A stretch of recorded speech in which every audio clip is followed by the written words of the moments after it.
Hello class, sa video na ito ang pag-uusapan natin ay forms of business organizations. If ikaw ay isang ABM student, ang lecture na to ay para sa'yo. And kindly do share, subscribe and like para mas marami pa tayong students na matulungan. Magsimula na tayo sa lecture natin ngayon. Forms of business organizations. Pag sinabi mo kasing forms of business organization, ang meaning lang nito ay yung legal structure ng isang business. So, may impact kasi yan, no? Bakit important? Kasi may impact yan as to paano ka nagmamanage ng isang business, paano yung pag-register or yung setup niya, no? Kaninong relevant government agencies ka kailangan magpa-register. As to legal liability, nagiging important din yan. At as to how you pay taxes. Etong apat na to, yan actually yung major implications no, ng legal structure.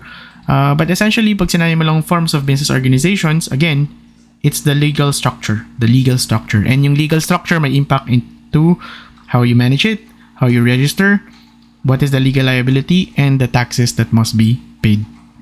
Sa Pilipinas, merong 4 types of business organization. Ang una ay yung sole proprietorship, partnership, corporation, or a cooperative. Ngayon kasi, because of a new law, ang corporation, no, dalawa na yung forms niyan. Merong normal corporation at merong tinatawag na OPC or one-person corporation. One-person corporation. Later, we will discuss kung ano yung dalawang yan. But essentially, there are 4. But because of a law that was passed years ago, 5 na yung forms of business organizations na major in the Philippines. Let's start with the first one, which is the sole proprietorship. Ang sole proprietorship, from the word sole, isa lang yung may-ari niyan. It's owned and run by one person. Ang sole proprietorship, madali siya isimulan. Madali siya for small and simple businesses. At yung legal liability niyan, pag sinabing liability, we are talking about legal liability. I-explain ko later to class ko ano yung legal liability na sinasabi ko. For now, important lang na malaman nyo na unlimited yung legal liability nyo. Ang examples ito ay sari-sari store, karinderya, and I would say na halos ang karamihan ng businesses na makikita nyo ay sole proprietorship. Lalo na kung maliit na business yan, usually sole proprietorship yan. Ang registration yan class ay sa DTI or Department of Trade and Industry. So, let's go to the next one. Second is partnership. Ang partnership, it's shared ownership and profit sharing. Ang owners niyan 2 or more. And it combines skills and resources of 2 or more owners. Liability, I will discuss later, pero usually unlimited. Ang example nito ay accounting firm. And ang registration niya sa Securities and Exchange Commission. So class, ang partnership, iba yan sa sole proprietorship kasi ang partnership, 2 or more ang may-ari. At itong important dyan, nagko-combine yan ng skills and resources. Kaya makikita nyo yung example accounting firm. Kasi usually yung mga nag-start ng partnership ay yung mga taong may common profession like your CPAs, like your engineers. I think anything na may isip nyo na profession, I think magandang basis yung PRC. Kung ano man yung mga may board exam, I think yun din yung mga pwedeng mag-start ng partnership as far as I know. Basta may common profession sila, may common goal. So yun yung partnership. Kaya ang tinatawag actually sa owners ng partnership, hindi CEO eh.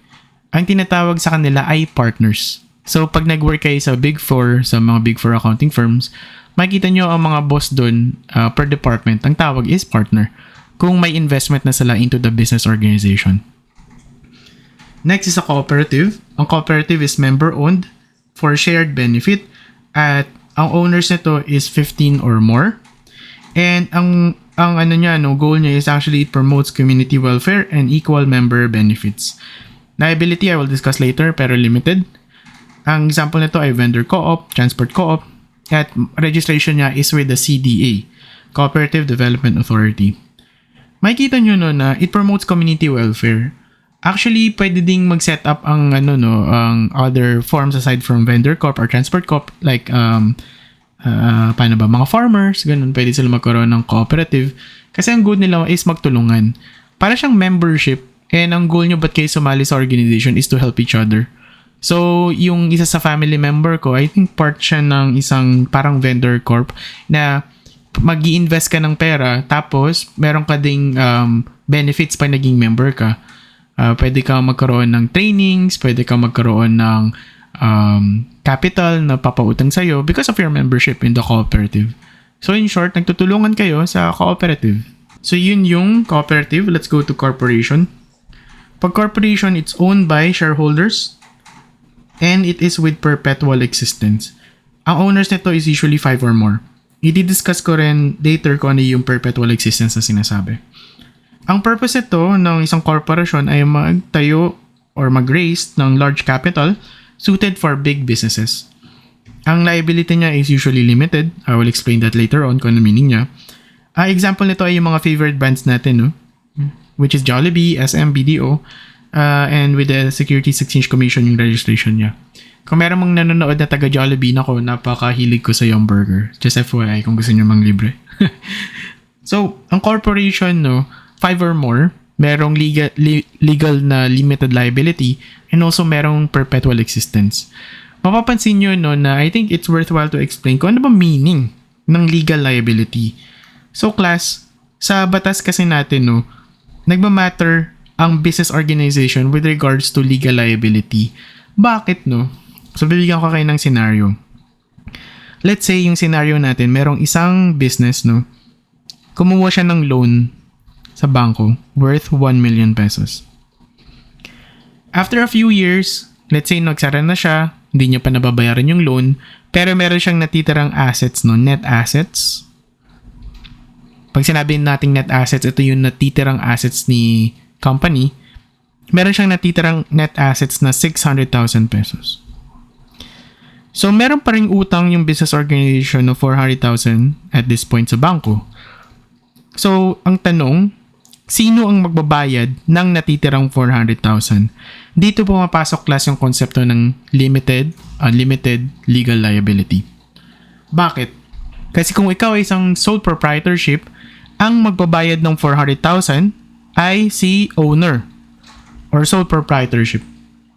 Sino yung may-ari? Okay? Siya yung magbabayad. Even though lumagpas na siya sa 600,000 na net assets ng kumpanya. Pero kung ikaw ay isang corporation, ang babayaran mo lang generally is yung 600,000. Kasi yun lang yung natitirang net assets ni corporation.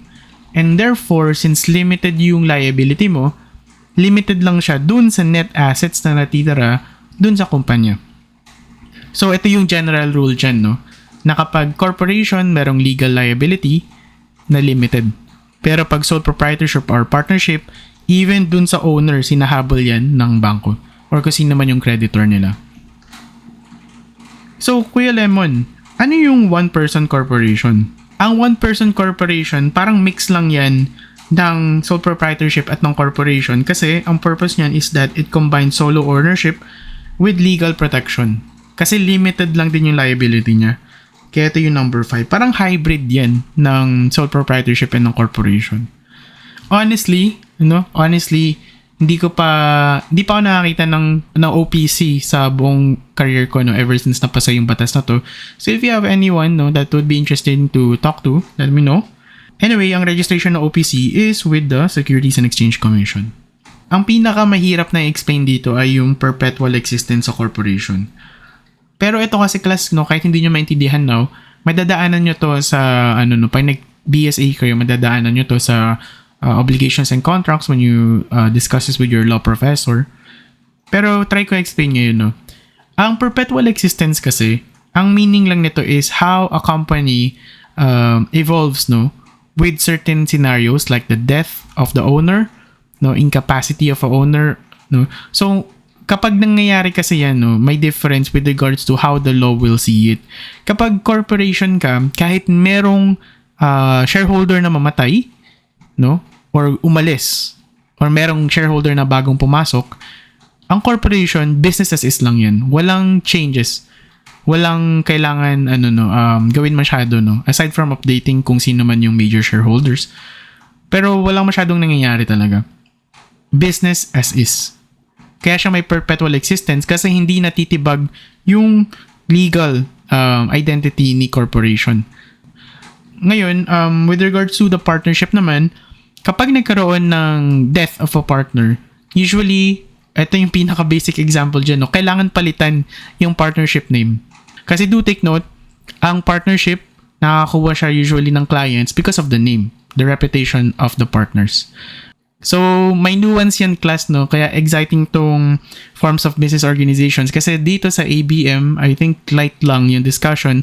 But if you go to your BSA subject later on, napaka-deep ng discussions with regards to forms of business organizations. And I would kindly defer yung complex explanations to the law professors in this. And I do think meron namang ibang YouTube videos for that.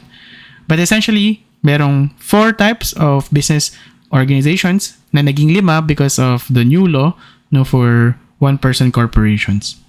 So yun class, I hope na you have a great day ahead. Let's see you in the next lecture. Bye-bye. God bless.